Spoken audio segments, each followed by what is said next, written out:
In the coastal regions of Kenya, a disturbing pattern has emerged. Elderly people are being murdered under the guise of witchcraft accusations, with the real motive often being land disputes. 74-year-old Tambala Jefwa has survived two brutal attacks in his home, located 80 kilometers inland from the coastal town of Malindi.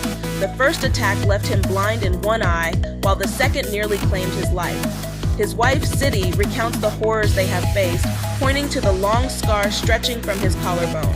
The Jefwas own more than 30 acres of land, and they believe the attacks are related to a family dispute over boundaries, not genuine accusations of witchcraft.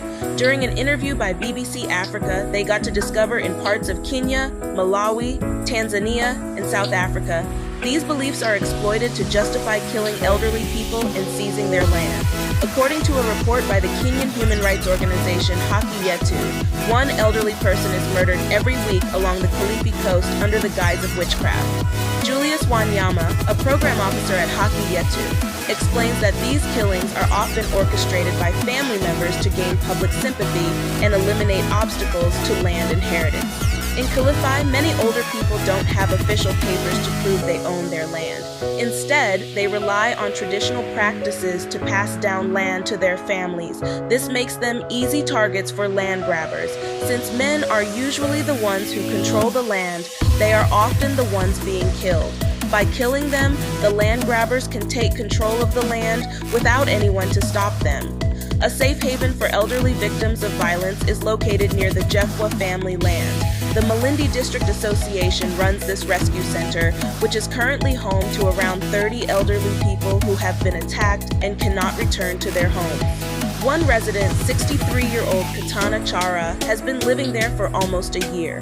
He suffered a brutal machete attack in his bedroom in April 2023, resulting in the loss of both hands.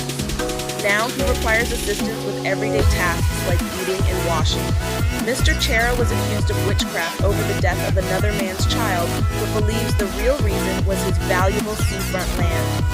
I know the person who cut my hand, but we have never met face-to-face since, he said, despite Katana Chara identifying his attacker, but no one has been punished. Activist Wanyama is fighting for justice. Few people have been charged with killing the elderly, making the attackers feel they can get away with it.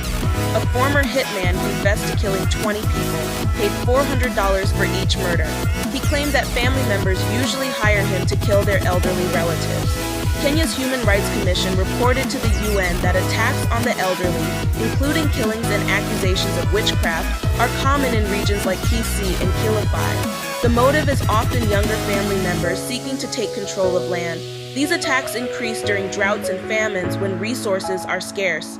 Activist Wanyama calls it a national disaster that's escalating, threatening the wisdom and knowledge of the elderly. In Kilifi, the elderly are terrified of being accused of witchcraft and often dye their hair to appear younger. Survival after such an accusation is rare. While some like Mr. Chera have found safety, others like Mr. Jefwa live in fear of another attack.